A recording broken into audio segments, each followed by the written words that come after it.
welcome friends, all those who came here and also those who are joining us online. So tonight we are going to talk about, as John said, something that can be like a map of consciousness that can help us both in our meditation practice as well as in our daily living, so that we can try to start living from a perspective that can be in tune with our spiritual nature. So we will see as the talk proceeds different applications of this particular map, let's call it. In many traditions there are different maps of consciousness, and we can take the different ones and see which one is more clear to us or can be more helpful for our practice. I find this one that we are going to discuss very interesting because it can be applied, as I said, both to meditation and to our daily life. So originally this comes, the way I'm going to present it, comes from the Hindu tradition. But as I said, we can find similar, similar approaches even in Christian mysticism. Hindus were very systematic in how they laid out these things, and then Buddhism also is very systematic also. In the West, our approach to spirituality tends to be more on the mystical aspect, and sometimes, except for some mystics that were very systematic, like St. John of the Cross, for example. He actually laid out a kind of yoga. But for the most part, in the West, we don't have so much of these maps. So tonight I'm going to use one that comes from the Hindu tradition. But it's of course applicable to any particular approach. It's not something that you need to believe in the Hindu gods or the Hindu concepts in order to use this. So the basic idea is what's the field of our consciousness? Where does it start? Where does it end? In the scientific view, consciousness is just what we experience while we are on the physical plane, as we call it in Theosophy. Everything that we feel comes from the physical plane. Everything that we think comes from the physical plane. The emotions, thoughts are emanations from the brain in one way or the other, and that's the extent of the field of consciousness. Of course, after years of trying, my background is in science, and after years of trying to explain consciousness in physical terms, many scientists are realizing that it's not enough to explain it in this way. Actually, they call consciousness, or how we can experience feelings and thoughts, is called the hard problem of consciousness. There is a soft problem that is just explaining the biochemistry of our brain, and when you are thinking, this part lights up, that means that the activity of the brain is in that area. But when you see that activity, it's just electrochemical activity. It's cells exchanging ions that generates an electrical current, and that's it. How that electric current in our brain, our nerves, is translated into a feeling, an image, that is the hard problem of consciousness. In spiritual traditions, there is the idea that a human being is far more than the physical body, that there are other dimensions, planes of consciousness. So let us start by looking at how this particular map puts this. So the idea is that there is first what we can call the waking state of consciousness, which is what the state of consciousness we are right now. At least at the beginning of the talk, maybe by the end you are in a sleeping state of consciousness. So we have the waking state of consciousness, in which we are related to external objects, to people, to the objective world. Now, they say there is the sleeping in this particular, let's call sleep, map. They say the sleep, when there is dreaming, is another state of consciousness. And we can see that when we go to sleep, we are dreaming, and there is a whole world in the dream. We relate to other people in the dream, to objects, to places, but it's all created within our minds, within our consciousness. If I'm talking to a person, or at least this is the regular view of the dream, we will talk a little more about that. But if I'm speaking to the person, I am at the same time the one that is speaking and the other person that is listening. In the state of consciousness of dreaming, we are related to objects, but we are relating to internal objects, objects that are generated by our consciousness. Now there is also the deep sleep. The deep sleep is when we go into this deeper state of consciousness where we are not aware, or it seems that we are not aware. You know, when we wake up in the morning and we say, I had a sound sleep, I was in deep sleep, I feel that I'm refreshed. That is the deep sleep. If we are not sleeping too well and we are dreaming all night, we wake up with this feeling that we didn't really rest. So they say there is this deep sleep. And then there is a fourth state. I will use later the Sanskrit terms because that will be more applicable for what we want to do. But for the time being, let's use the English terms. So there is a fourth state that is beyond. And this is described in different ways, and we will talk about this. Now, in the Hindu view, these are yogic states, states of consciousness that are related to yoga, to meditation, spiritual states. So we can ask, how is sleeping spiritual? How is deep sleep spiritual? Even waking, what do we mean by waking, the waking state as something spiritual? These are things that are interpreted as being, as I was saying, yogic states of consciousness. Now, the way that we can understand this is that all these states are described with these words in connection to the physical body. So, for example, when consciousness is working through our body, then we say that we are in the waking state. Now, when our body falls asleep, and consciousness is not quite working through the senses of the body, there is always some kind of consciousness in the body. That is why we can't wake up. If we were not in the body at all, people could call us and we wouldn't wake up. So there is always some consciousness in the body. But obviously, our consciousness is also somewhere else because all our senses, or most of our senses, are dormant. And that is what we call the state of dreaming, the REM in science. You know, they see some physical manifestations, the brain goes into a different kind of activity. Now, what the Theosophical teachings say is that when the body is asleep,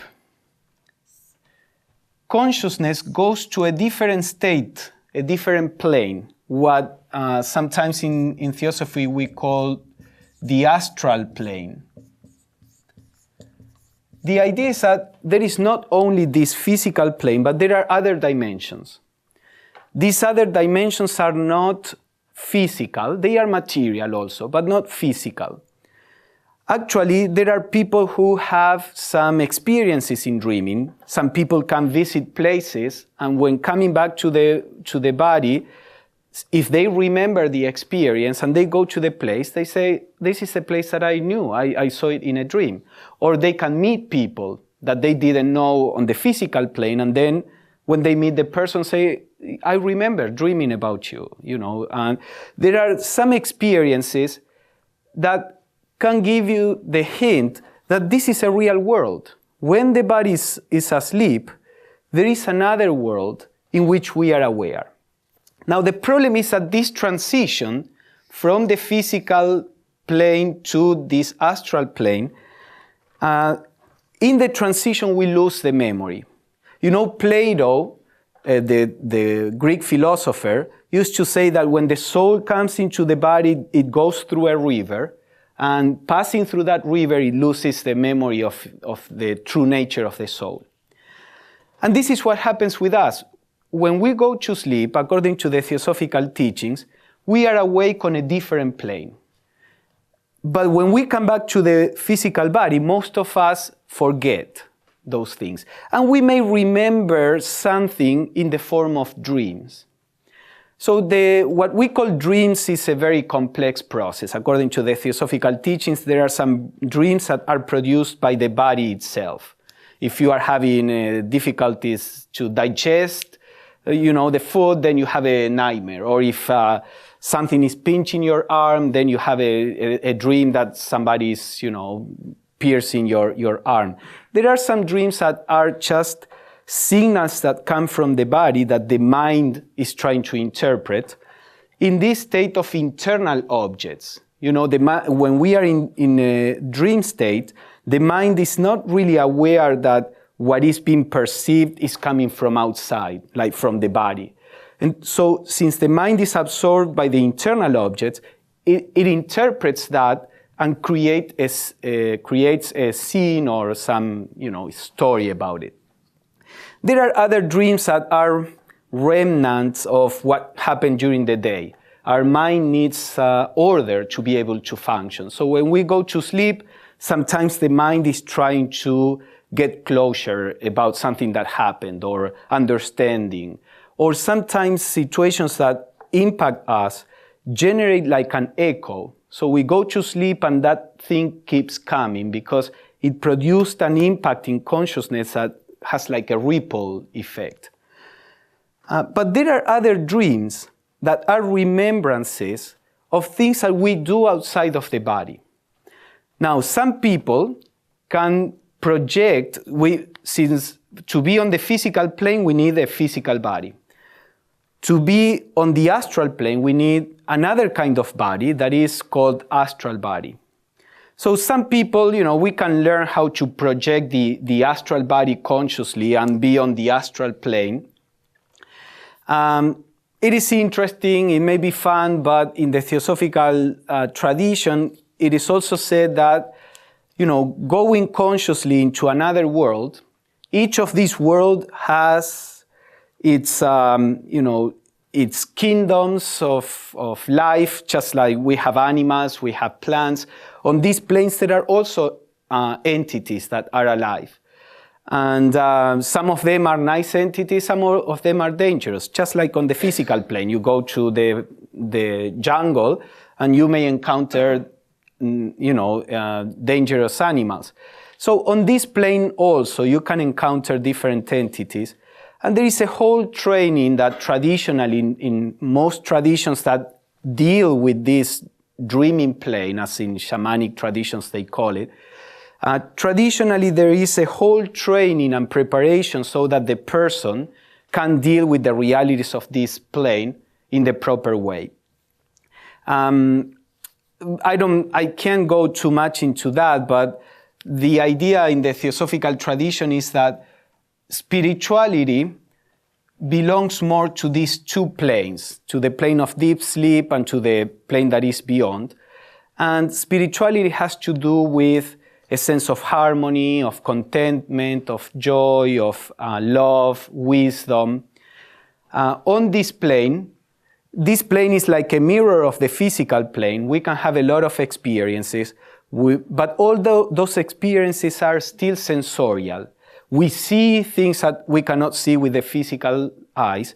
We feel, we can move around, but none of those experiences bring you per se any either joy or compassion or love. These planes, the physical and the astral plane, are planes of action, of feeling separate from others, of trying to figure out what is going on.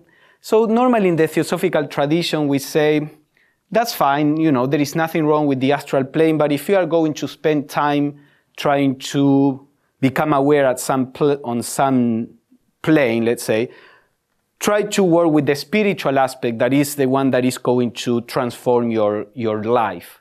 And not so much with this that may be exciting, but you will still be confused. You still won't know necessarily who you really are, why you are here, how to deal with situations. So, but anyway, the point is that what we call dreaming many times is just the experience of consciousness on this plane. Now, what is the next plane, the plane of deep sleep? Consciousness can go even deeper than the astral plane, into one of these spiritual planes, let's call them. This is more of a psychic plane. Psychism in the sense of things that are in the realm of our psyche. The collective unconscious that Jung was talking about is frequently coming from the astral plane. It's a plane of the psyche. But these other two planes are beyond these personal planes. On these planes, we start realizing our true nature and our true connection with everything around. In any case, so the idea is that we can go even deeper. When the body is asleep on the physical plane, we naturally awake on the astral plane. But then we can go even deeper to this other plane. Let's call it, this is not a perfect term, but let's call it mental plane. By mental, we don't mean necessarily the kind of mind that we use in our everyday life. By mental plane, we mean a plane of understanding. Plato would call it the intelligible world, where intelligible in the sense that where we see the meaning of things, when we understand the nature of things. So this is a plane that is a plane of understanding, let's say, of insight, realization of the nature of different things, whatever we perceive on that plane. Now, because this plane is too deep, the body cannot register whatever happens here. So when consciousness comes back into the physical body, all we remember is nothing. We think we were unconscious there. Now, we were not unconscious because there is a difference between having a good sound sleep and fainting, for example. When we faint, we are unconscious. And then we wake up and we don't have any sense of what happened maybe in the 2 seconds that we fainted or in the minute or hour that we were fainted. But when we are sleeping, we come back with some residue, with some sense of, as I was saying, the only way that the body interprets this is this sense of having rested, this sense of, it's a blissful sense. The body perceives that there was some state that has a certain order, a certain, soundness in a sense. And that's all that the body can recognize in most of us. With training in meditation, we can start bringing more memory of the experience in what it is called deep sleep. Now, it's not that we are asleep here. What I want to emphasize is that we call this plane deep sleep because we are describing what happens to the body when consciousness is here. So when consciousness is on this plane, the body is like deep sleep. There are no dreams in the body. The brain is working in very deep kinds of activities. But consciousness can be very much awake on this mental plane. The same with the astral plane. When consciousness is on the astral plane, what is going on with the body? The body is going through this REM, is going through dreams. So therefore we call it the dream plane, for example. But consciousness can be very much awake there and visiting places, people, etc. But this is not the ultimate plane. There is even a deeper plane that is just called the fourth state, and we will talk a little more about that. This is a state of unity. On the mental plane, you are still understanding things that seem to be separate from you. In this fourth state, you are not separate from anything. There is a state of unity. In the Theosophical view, most of humanity is awakened on the astral plane when the body goes to sleep. Now, within this plane, you can be awakened, again, in different ways. So we could say that within, let me erase this.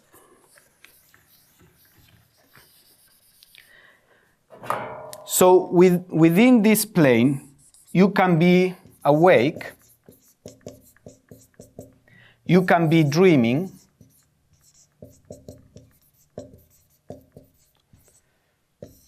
or you can be, let's call it silent, like deep sleep. So you see, I'm reproducing for this state the same states that we see in, on the different planes. So for example, when a person goes to the astral plane and that person is aware of the astral plane and can go to places and can relate to people, that person is awake on the astral plane. Many people are aware on the astral plane, but they are like in a bubble. And many of the this is my speculation for the descriptions. I'm not completely sure about this, but I would say that many of the lucid dreaming are actually a dream within the dream. Because normally in a lucid dream, you can change things around. You can create your own story. Now, the astral plane is a world in itself, objective as the physical is. So when you are in the astral plane, you can be related to different people, and you cannot just change that person if you are really relating to another person that is on the astral plane. But when we have this kind of lucid dreamings where we can create our own story, it's more, you are on the astral plane, but you are dreaming. But then on the astral plane, one can be also as like in a meditative state, which is what will allow you to become aware on the mental plane. And here again, we have the different states. At this point in evolution, not many people are conscious on the mental plane, according to Theosophical teaching. So we are aware on the physical, we are aware on the astral plane. On the mental plane, we are in the process of becoming aware there. And that's why also the body cannot really remember much of what happens on the mental plane. And then very few people can really go to the plane of unity while the body is asleep. So we are going to apply this to the spiritual practice. But first I want to give you like an idea of the different planes. With the practice of meditation and spiritual life, etc., our consciousness begins to awaken in deeper and deeper levels of the astral plane or even the mental plane. Again, that we don't remember these experiences clearly doesn't mean that we don't have them. All this is quite complex and I can't go into that, but we have chakras on the physical body, let's say, and we have also chakras on the astral body. And to be able to remember what happens there, the two chakras have to be connected. And that, for that to happen, there are some techniques, which again, in the Theosophical tradition, we don't recommend to do this, to force this, because for most people, awakening in your consciousness, awakening to another world is very stressful. Why are we as humanity today so stressed with so many mental illnesses? Part of it is because the world has become too overwhelming. There is too much stimuli out there. There is too much input coming, and our consciousness cannot deal with everything. When you open another world, you have to, to have a certain maturity and be poised and learn not to be moved by all this information that is coming to your awareness. Many people who become aware of this plane, while being awake, they tend to have an explosive personality, tend to be very irritable. There are some things because the body cannot handle all that necessarily. Now, this happens sometimes naturally. When it happens naturally, it depends on what, your maturity in different lifetimes, what you were doing, how you worked with all this. Some people can deal with that perfectly fine. Some other people have difficulties, but if you are naturally awake in that plane, well, you have to take the challenge and see how can I integrate this in my awareness without being, thrown here and there by all the experience. But again, in the Theosophical tradition, we tend to say, if you are not aware of these planes, just work more on the spiritual aspect, and then this will naturally develop in you. And we will see what that means to work on the spiritual aspects. So that's more or less the idea of consciousness being able to move to the different planes. Now, is there any before I go to how this can be applied for meditation and daily practice, I don't know. We will have question and answers at the end, but if there is anything short that you want me to comment on, or that before we move on, we can do it now. Just for kind of yeah. Basically, we're talking about our vibrational frequency while we're sleeping, Mm-hmm. and kind of the sleep dreaming is our mind trying to work through what we are processing for the day. Mm-hmm. And if we can align or balance our frequency, then we get to this deeper level of the mental plane. Mm-hmm. Okay, so the question is if this, we are talking like about frequency or vibration, all these words are used many times, and if the dreaming state is one in which our mind is dealing with what happened during the day, and if we put all that in order, if we can go to this deeper state. So some of the dreaming activity is about the mind trying to put order in what happened during the day. There are some practices in the Theosophical tradition, for example, is often recommended before we go to sleep to try to review the day and to try to have some closure with what happened during the day. Take it each night as the end of a cycle and the beginning of another one when you wake up. Take it like a little death, but in death, is scary for many people, but death is a good thing in the sense of be done with what happened during the day, gone. But for you to be able to do that, you have to come to some sense of closure. We all know how when you don't have this sense of closure with a relationship, with a situation, that lingers in our consciousness. We cannot let it go. So many times the idea is, before going to sleep, review your day and try to come to a certain understanding of what happened and say, okay, what happened.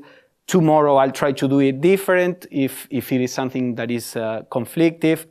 And then when you go to sleep, your consciousness is free to engage in a real relationship with the astral plane and not to have to occupy time with, solving your psychological problem in that sense, problem in the sense of this lack of closure. Now, on the astral plane, that is, a whole world. We can help people. I can't really go into that, but there is a whole life there. We can be in touch with loved ones that passed on, at least for a few years. There is a whole world there, which we will know what to do when we are on the astral plane. From the waking point of view, we can bring some order in our consciousness, and then consciousness is free to have this kind of experience. Okay, so let me go on now how we apply this in our daily life. So there is a kind of, how to call it, let's say a kind of harmony between all these different planes, so that if we want to be aware of, remember that I said that the astral plane has also these 4 substates within that plane. The same happens with all the planes. We can see all these 4 states on all the planes. Especially on the physical plane, we can see the 1st, 2nd, 3rd, and 4th.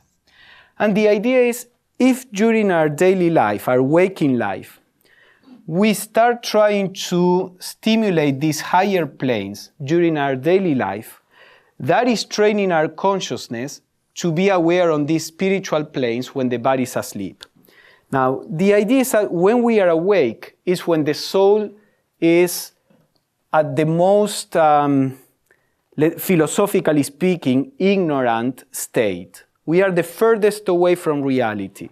It's like matter is clouding our eyes. When we go to sleep, there is like the physical matter that is not there any longer, and there is a possibility of a little deeper understanding. When we leave this behind and we go to the deeper planes, the deeper we go, the closer we are to an understanding of reality, because our soul is less encumbered by matter. So during the physical life, we can live in a way that we are stimulating these higher states while we are awake, so that then, while the body is asleep, many people think that sleeping is a waste of time. They want to be productive. We spend 8 hours, how many years in our lifetime sleeping.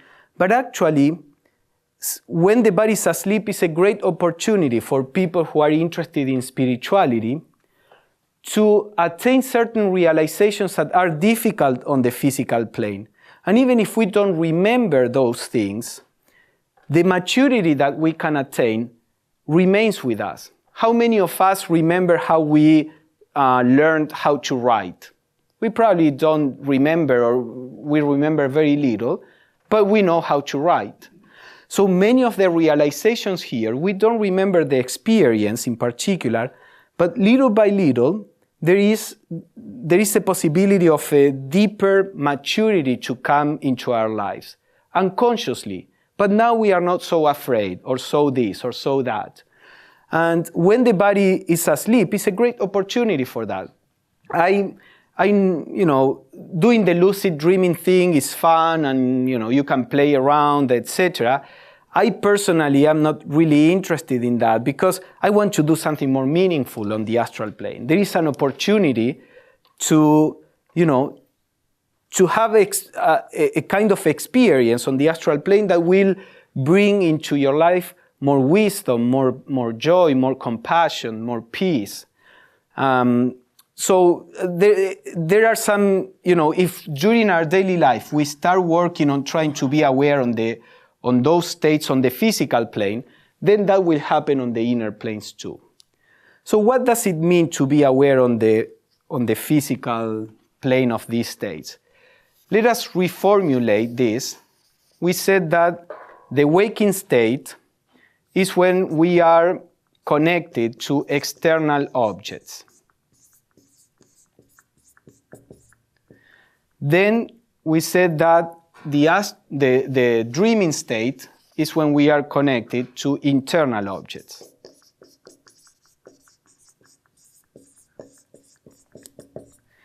Then the deep sleep is a state of silence, where there are no objects. In deep sleep, the brain and the physical mind is not dealing with objects, neither external nor internal. It's like in silence and darkness.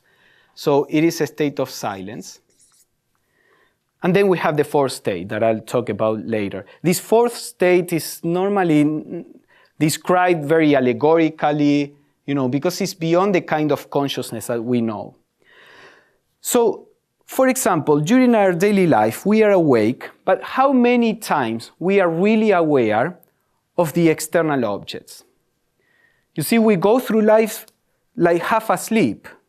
We are not aware of what the person that is in front of us, of the environment around when we walk. Michelle, my wife, always says, when she used to go to work, she was aware of the door handle that she opened, and then the car door, and then only like from here to there, and in between, we are just lost in our thoughts, or this or that. This happens to all of us. So the first practice is to begin to be really awake when we are awake, to begin to be aware of the external objects. And this is the question of mindfulness, awareness of the physical, our physical movements. There are many practices you can do that we are going to practice some of them during the weekend. So the first thing we have to start doing is encouraging in our daily life moments, at least, if not during the whole day, moments in which we are fully awake. So if you have a pet, a dog, and you walk on the park, well, instead of walking and thinking about your problems or your wishes, desires, say, I'm going to walk and be fully present.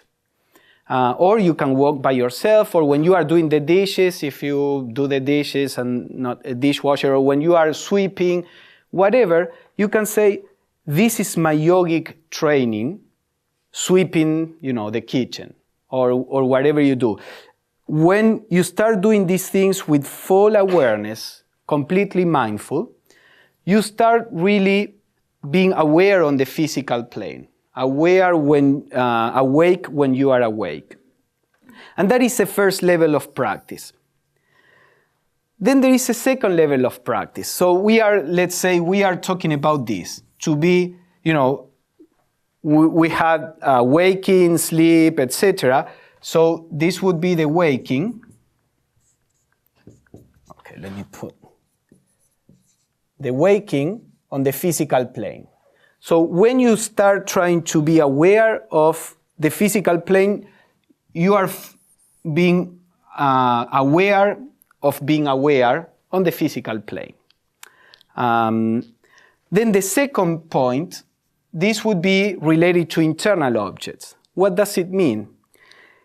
It means now, what does it mean to be aware of the internal objects? That means to be aware of your thoughts and emotions. Internal objects means what is happening inside, not outside. So the next practice is to start developing this sense of self-observation, of witnessing. Normally we respond to the world with our thoughts and emotions in an unconscious way. Something happens, an emotion comes up, and I just go along with it. We don't notice what is going on. So the second level of practice is to begin to be aware of the thoughts and emotions. During the day, you can set up some times to see what is going on in my mind. I was driving, I get to work, and I don't remember anything between, when I left and coming. Obviously, I was aware because I stopped at the light, and I went to the right place. But we are not really aware of what is going on, not only externally, but then you say, what was I thinking when I was driving? And probably you cannot trace it. You have no idea what was going on through your mind or what was going on outside more than, the necessary to get to work. So the same during the day. You can stop at any time during the day and say, what was I thinking, the last 5 minutes? And you'll see that most of us are not really aware of what is going inside, what is going on inside. So you can set up maybe points in the day to stop and watch your mind, watch your emotions. Maybe you can say, in the morning, while I'm preparing the breakfast, I'm going to see what my mind is doing. When at lunch, that's another point where I can start looking at what my mind is doing. Or in the evening, or you can set, a reminder on your phone. The reminder comes, and then you start paying attention to, you may be in the middle of work, and the reminder comes, and then you start looking at your mind, for a little bit at least, and see, what is my mind doing, my emotions doing? And then as you generate the habit of looking inside, you will be able to start looking inside when there is some kind of reaction in you. So you are, leaving, somebody said something you didn't like, you felt hurt, and then you start watching that. You start being aware of the hurt, of your tendency to answer back and whatever happens there. And then you can do it also with the nice things. So you see a beautiful flower, there is this sense of joy and pleasure, and you are aware of that. So the idea is that we can start, normally to establish a habit, it's easier if we do it, at certain points, like a discipline, as I was saying. Say I will do it in the morning, at lunchtime, in the evening, or set the reminders, and then that becomes just a natural thing, that you become habituated to be aware of what is going on inside, and then you don't need those things. But that means that you become to be awake, of the inner world. So you see, what we are trying to do is to be awake on all the different planes. Normally we are awake only when the body is awake. But when the body is awake, our body is awake, but our awareness is not necessarily awake. So what we are trying to do is to be awake on all the different levels of experiences when the body is awake. So we are awake of the external world, we are awake of the internal world. Now the next step in the practice is to be awake when there is nothing in the mind, when there is silence. This is easier to do in meditation. Normally, if when we are thinking or feeling, there is something going on in your mind, which is the thoughts or the feelings. But if we practice meditation, at some point, there come moments where there is silence. The silence may last for a few seconds. With practice, that silence may be longer. And you just learn to rest in the silence, to just be, not be thinking, doing. You start learning to just dwell in the silence. This is what all the mystics talk about, in the cloud of unknowing, leave behind all memories, leave behind all prayer, praising of God. This is a Christian mystic literature. And just stay in this silent, dark state of not knowing. Not knowing in the sense of you are not thinking, you are not trying to figure things out. You just rest in pure silence. This is very difficult at the beginning. Many times in yoga, when people relax, then they fall asleep. Because our consciousness is trained to be present only when there is activity, either external or internal. So when the body slows down, when the emotions and thoughts slow down, we fall asleep. This happens when we start practicing meditation many times. But like anything else, with practice, you develop a skill and you develop the ability to be awake. Again, we begin to be awake when the mind is silent. Now, as we develop this ability to be awake when the mind is silent, then when the body is asleep, it begins to be aware on that deeper plane that I was talking about, the deep sleep, the plane of understanding, of realization. So you see, in your daily life, you can train yourself so that when the body is asleep, you can go deeper into consciousness. And this is a way that you train yourself. By doing it on the physical plane, your consciousness begins to learn how to stay present when there is quiet, when there is silence. And when that happens, you begin to discover that the silence is a very deep state. Normally we think of silence as absence, as emptiness. And that's how we feel it at the beginning. But when we can stay in silence, the silence has the ability to generate a certain order by itself, by its very presence. When we stay in deep silence, our body gets healthier, our emotions get healthier, our mind too, just by the very act of being in deep silence. At the physical level, we get things done when we move. At the psychic level, we get things done when we think or feel. But on the spiritual levels, things happen when we are quiet, in deep silence. So we have to train ourselves to do it on the physical plane first, and then when the body is asleep, consciousness can fall back into this. And then there is a fourth state that is said to be a plane where everything is synthesized. Many times they would say this fourth state is like the background on which these three states change. Because, for example, in the morning I say, okay, I'll practice this. I'm going to prepare breakfast. What do? Do I pay attention, do everything very mindfully? But if I'm doing that, I'm not aware of my thoughts and emotions. Or I prepare my breakfast, watching my mind and all that, but then I'm not really aware of what my body is doing. These states, they are exclusive. Either you are aware of the external world, you are aware of your thoughts or emotions, or you are aware of the silence, but then you don't have to be moving or thinking or feeling. So you see, all these states seem to be mutually exclusive. Now, as we practice, there is some change that happens, and this is how the fourth state is sometimes described, where it is like if you are positioning yourself, your consciousness, on the fourth state, and from this state you are able to be aware of all the levels at the same time.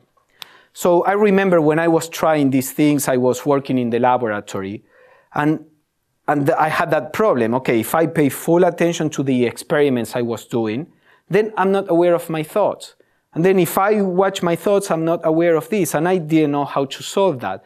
I just kept trying, and eventually I began to discover that there was some kind of awareness that is like it was behind, let's say, and it could see both the thoughts and the physical actions. I could be aware both at the same time of what was going on inside of me and also what the body was doing. But that became possible later. At the beginning, they were exclusive. The same with the sense of silence. We can be in a state of silence, even right now, that we are trying to understand, that I'm speaking, that my body is moving. The silence is there too. We can learn how to retreat our consciousness so that our mind is working, our body is moving, etc. But we feel that we are somehow like behind, witnessing all this.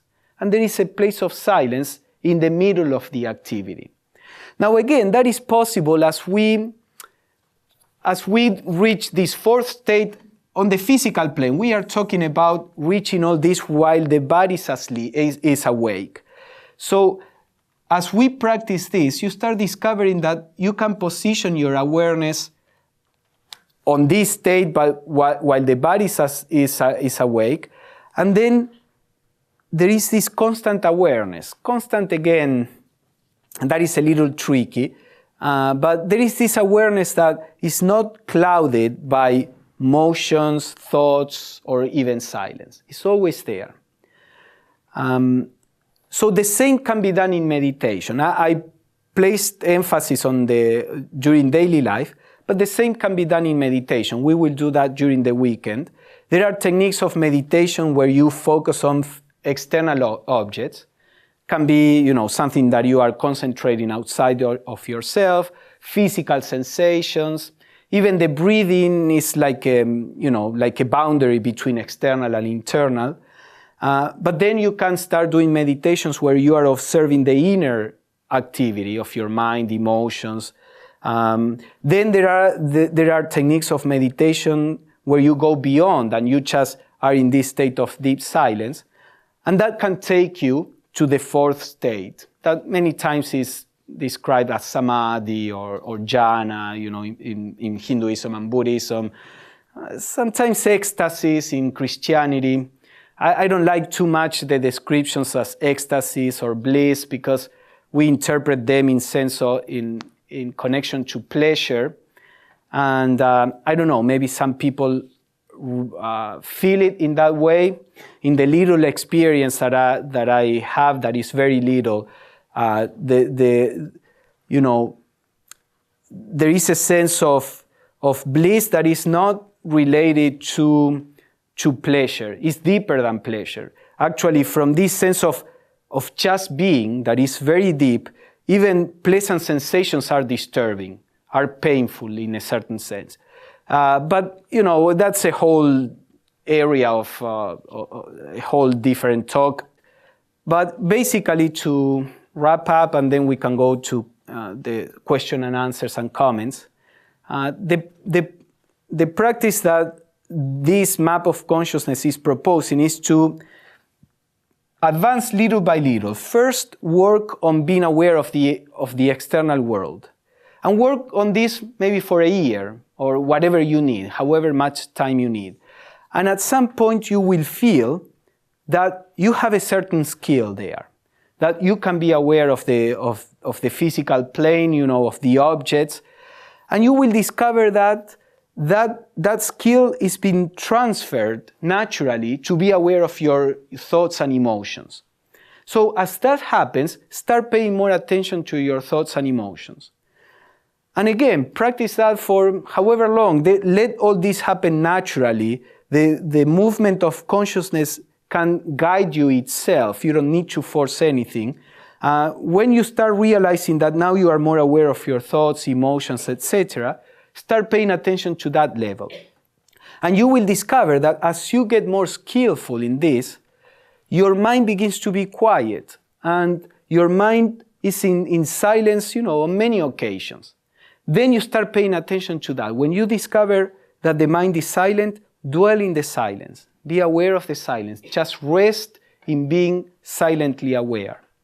And again, when that becomes natural, then the other thing will come. You will discover that you can be in that restful, silent awareness, even when you are walking, when you are talking, when you are thinking or feeling. All this happens naturally. But I think this is a nice map that can tell us how to start our practice in that direction. So that's more or less what I wanted to share with you tonight. Are there any comments or questions? We can discuss aspects of this. So several years ago, when mindfulness meditation was making a big splash, I had a conversation with somebody who said she had read that there were some people practicing mindfulness who tipped over into psychosis. And I said, I just said, well, some of the stuff I've read says, yeah, you have to be, you shouldn't go there without a teacher because it can be kind of dangerous. But I just would be interested in hearing your take on that. Mm-hmm. Yes, I think that's mainly a problem in the West, because we are generating a technology of spirituality, meaning we are turning spirituality into a series of techniques that are divorced from how we live during the day. So we think, okay, just tell me what mantra to chant or what posture to take or what kind of technique, and I'll be enlightened. But then our daily life contradicts, that we want to do. And in those cases, it's not a problem of the mindfulness meditation technique. It's that we are protected of many things that happen in our minds because we are not aware of them. In psychology knows that repression is a way to protect consciousness. When you don't know how to deal with something, you don't want to deal with it, there is this automatic reaction to repress it. And that is a protection, but of course we know that repression leads to a lot of other side effects. It's not a healthy protection. So it can lead to physical or psychological problems too. When you start working on observing, you start, being more aware of what is going on there. And some people may not be able to deal with that. But that doesn't happen if you are approaching meditation in an overall discipline of a spiritual life that has many other elements. You know, in the Theosophical tradition, we always try to approach spirituality in a very holistic way. So has elements of devotion, of service, of study, understanding, not just the meditation.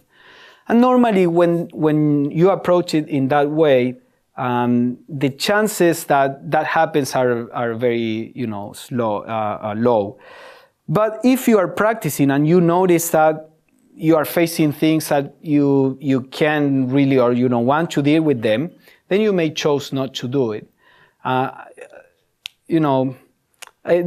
ultimately speaking, it is a personal choice. In all the traditions in mythology, for example, there is always this idea of a hero, a treasure, princess, a goal, to be attained, and a monster in between that you have to face and defeat. And that is very true. In spirituality, facing the shadow, as Jung would say, is part of the process. Normally, if we don't have spiritual ambition, if we are not too arrogant, if we are humble, if we are careful, if you say, I just love truth and I want to discover truth. Not as a concept, but who we really are, what is life about, If you go with that attitude, there is a certain protection. But ultimately speaking, you have to gauge how far or fast you can go. But you can do this by yourself. I mean, we always have people that we can talk about. That's why it's important to belong to an organization, even if not formally, to whatever spiritual organization that you think is serious, because you have the support there. You can also have a particular teacher. Then, the problem is that there are many pseudo-gurus that just exploit people. So nothing is without risks. This, by the way, is also why I think it's good to start by being aware of the external world before beginning self-observation. That begins to produce a certain maturity in consciousness. To me, this is a very useful map in many ways.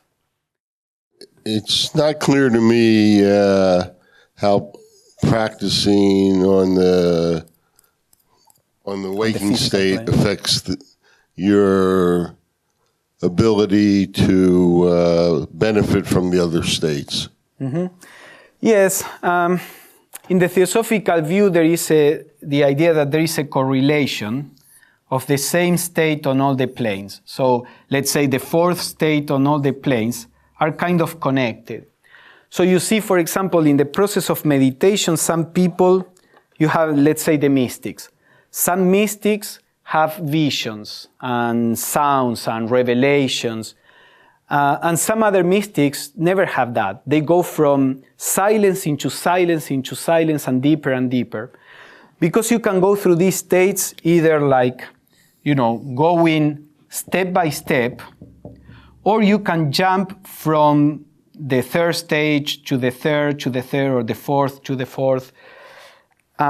So there are mystics that they don't pass through, being awake of the astral or aware of the astral plane with all the different entities that are there, and then being aware of the mental plane with all the energies that are there, because they are really jumping from the place of silence in the waking state to the place of silence, in the dreaming, and the place of silence in the deep sleep.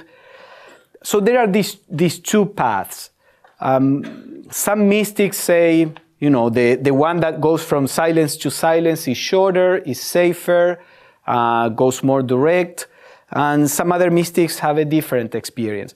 So the question is that when consciousness learns to be aware on one of these states, on one plane, then it starts having, by resonance, the ability to, of course, there is a work that has to be on these other planes to be fully aware of there. But it's like you put the foundation on the physical plane, and then you can do it on the inner planes.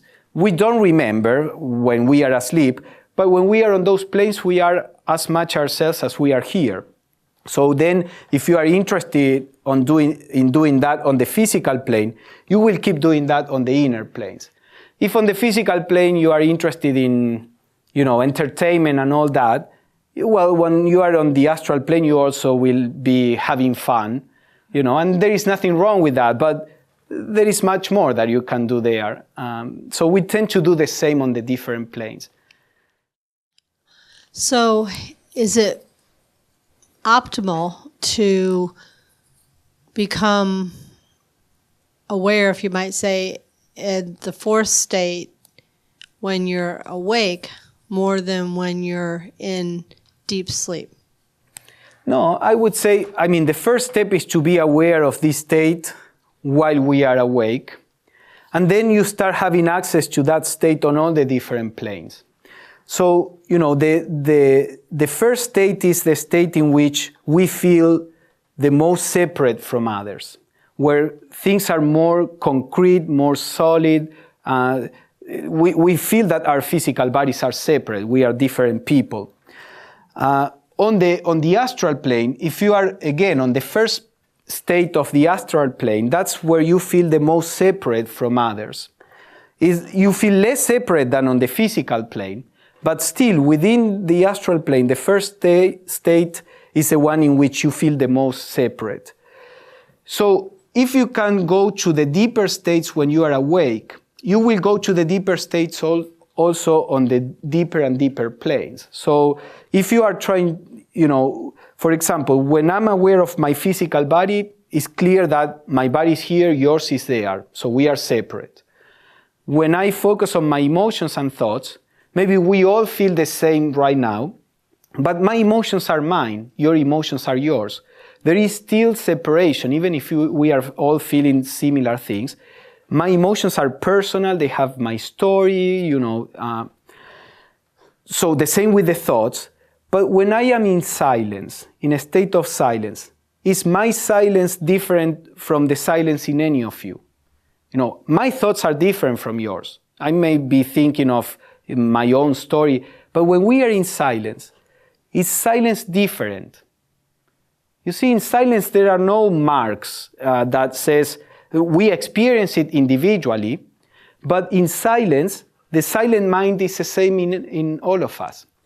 So as we go deeper into these states, we are coming to a state of unity. Now, the third state is a state of silence that is still experienced individually. The fourth state is a state where there is truer unity. There is a sense of, being everything around.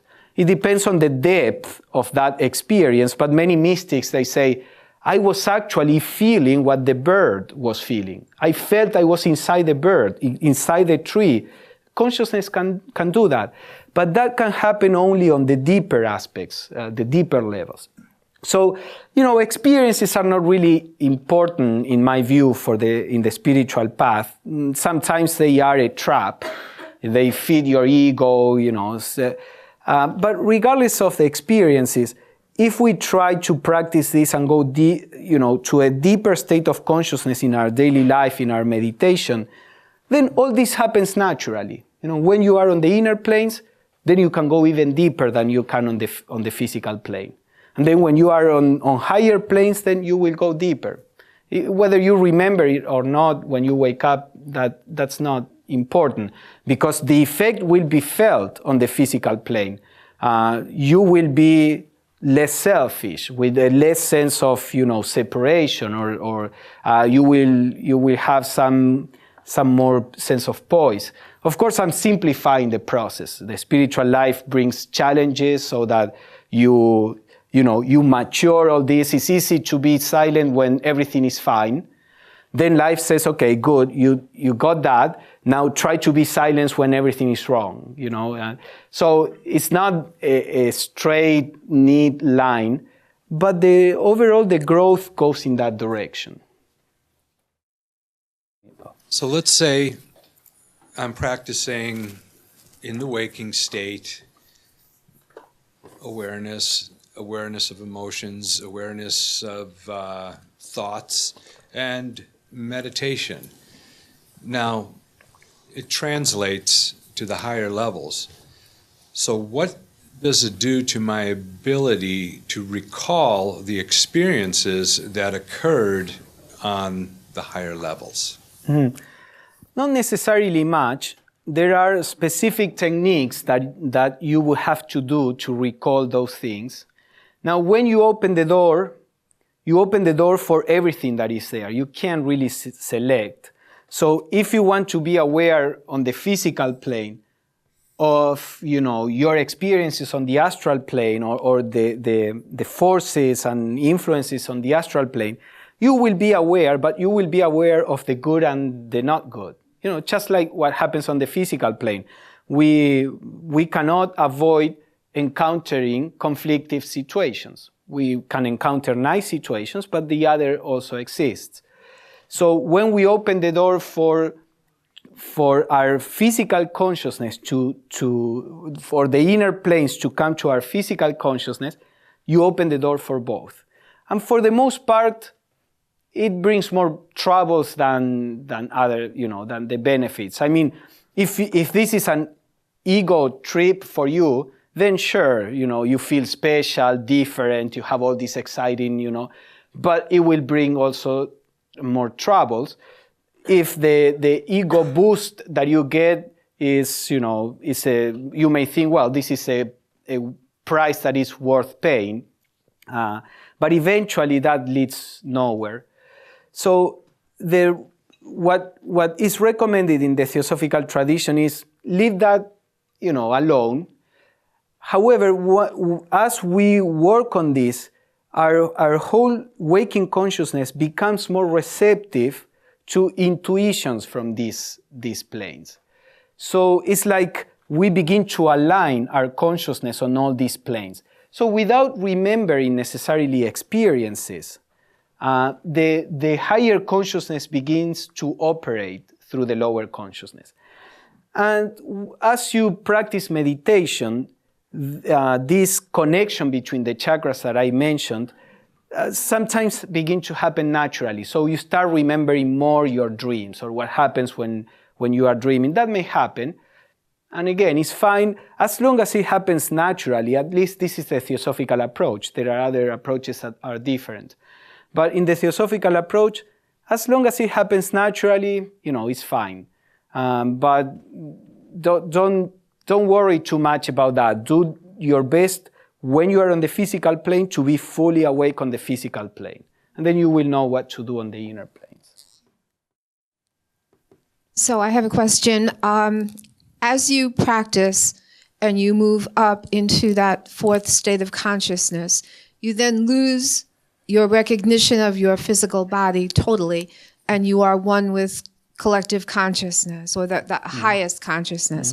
Is that where healing of the human body occurs? Is that where you can actually heal without realizing it, and then carry that experience, which is all subconscious, into your human life? Yes, that state of consciousness is always healing. Now, there are many more factors than that because, in the Theosophical view and other traditions too, there are some illnesses, situations that are karmic, that no matter what you do, you have to go through these things. And we have plenty of examples in the world of enlightened beings, very spiritual people who still get sick. In the West, we are sold that idea that if you think positively or if you breathe in this way, you won't have any illness, you won't have any problem, you will have all the money you want, But the real experience, it's a nice idea, but if you really look at serious practitioners, their lives, not the people who are trying to sell you something, you see that it's not that simplistic. So what I would say is that, yes, when we dwell in silence, that has a healing effect, which will make your psyche and your body as healthy as it is within the karma of that particular body. So it will make it as healthy as it is possible. And then the part of the spiritual life is to accept what life brings. In the Theosophical view, the conditions of our lives are, let's say, designed to produce the best conditions for your awakening. So if the best condition for your particular experience in this life is to have an unhealthy body, there is a reason there. The problem is that most of us keep fighting the situation instead of embracing it. By that, I don't mean we shouldn't try to heal the body, but attachment to the body is one of the main obstacles to realize that we are eternal. So having a weak body or an unhealthy body may be a blessing in disguise. It's not pleasant, it is inconvenient, we cannot be productive on the physical plane. So if all your understanding of life is what happens on the physical plane, then yes, that sucks. But if you realize that there is far more, things that are far more transcendental, then you can deal with illness or whatever it is, loneliness or whatever it is, in a different way and see, okay, how can I cooperate with this? What is this helping me develop, realize, maybe dependence on others. If life puts you in situations when you are lonely, well, maybe what you as a soul need to develop is, to learn to stand on your own feet instead of depending on people or, whatever it is. But yes, that is a healing state. The four states while you're awake, the first state of being just aware of what's around you, I can see your mind makes a decision to do that. And even in the second state, where you just want to feel what's going on inside, I can see your mind making the decision to do that. Mm-hmm. And even in the third state of silence, through meditation, your mind making the decision that you want to get silent. But that fourth state of the oneness that sometimes you feel doesn't always seem like a choice. It just seems to happen sometimes. So the question is, what's the secret from going to from state 3 to state 4? Yeah. No, I agree. It's never a choice. The fourth state is where, because the one that is trying is the thinker, thoughts, the willpower that is always through our mind, let's say. So the first state, as you say, our mind decides to practice this. The second state, okay, I decide to watch my thoughts and emotions. The third state, the one of silence, is a different kind of effort where you are not deciding to be in silence, you decide to let go of the noise, for example. So it's a negative effort. Negative in the sense of not trying to attain, it's more learning to let go. It's like relaxation. Motion implies a certain kind of active effort.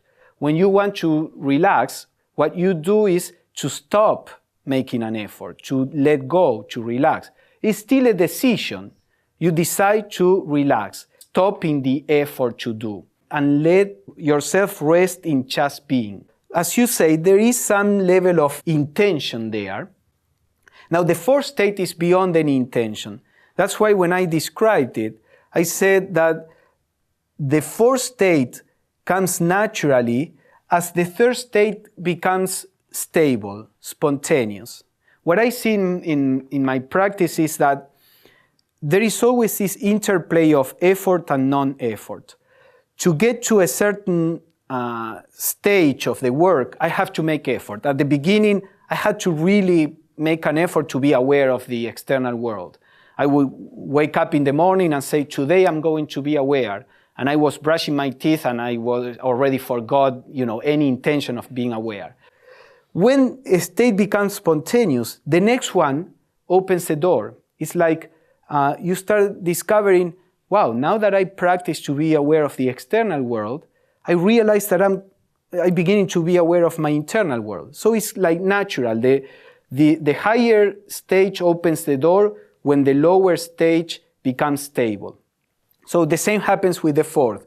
All we can do is to practice up to the point of being in silence.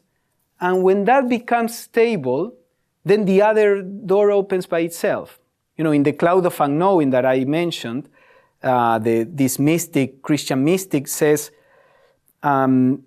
you can make an effort to leave everything behind, the cloud of forgetting, let go of everything, to stay in this state of not knowing, not thinking.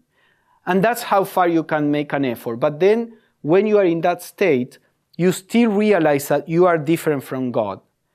Now, how do you get rid of that sense of separation from God? He says, you cannot do it. It's God which will come and take you out of your sense of separation. Because you already left behind effort. So who's going to do it? He says, God is going to do it.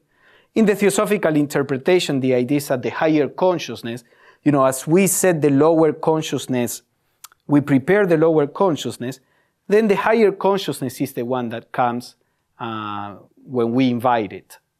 So it will come spontaneously as we get stable in the previous state. What books can you point to that show these charts and explore the concepts deeper? So I'm not really aware of other books that apply it in this way. That's why I wrote it in my book. Then you can study, the Yoga Sutras of Patanjali. There is a description, or in Buddhism also there is a description of the different states. St. John of the Cross also gives a description in the ascent to Mount Carmelo. There are different, ways of putting this. Is the fourth state the same as the buddhic state? Yes, in the Theosophical view, when we name these planes, this is the physical plane, this is the astral plane, this is the mental plane, and then the fourth state, as John is saying, is the plane of buddhi. Buddhi is a Sanskrit word. These are called Jagrat, Swapna, Sushupti, Turiya. The fourth state is buddhi. Buddhi is a Sanskrit word from the same root as the Buddha. So this is like the Buddha nature, the germ of enlightenment, the germ of wisdom, the seed of wisdom and compassion. So as we begin to be aware, when we are aware of this on the Buddhic plane, then you have an enlightened being. But when you are aware of the correlation of the fourth plane, meaning, that state while on the physical plane, then you start cultivating all these things, wisdom, compassion, love. Now, for example, we said that the fourth plane is a state of a plane of unity in the sense of no separation. You transcend the idea of separation. Now, the state of unity as experienced on the physical plane is a reflection of a deeper state of unity on the astral plane, which is a reflection of a deeper state on the mental plane. And finally, on the buddhic plane is the true realization of unity. On the physical plane in general, the way it manifests is you don't feel separate any longer. You don't have this concept, I'm a separate person. It's not necessarily associated with feelings. It's more associated with the sense that you abandon this persistent idea I'm an individual. When this state is felt on the astral plane, normally that is more connected to a feeling of unity. So then on the mental plane, that unity manifests differently. You see, so this is why there is a certain correlation when I said you can jump from plane to plane. If you dwell enough on the physical plane, then the unity of the astral plane will start, you will become aware of that, which is more like a feeling of unity, and then a deeper, like a realization of unity, not only the feeling, that feelings come and go, but the insight that we are really one comes from the mental plane, and the Buddhic plane is the complete abandonment of the illusion. The mental plane is deeper than the astral, but not as deep as the Buddhic. There is a whole lot of complexity here that, we don't have time to go into it. But it's normal. I try to give you the pattern that can be applied different ways.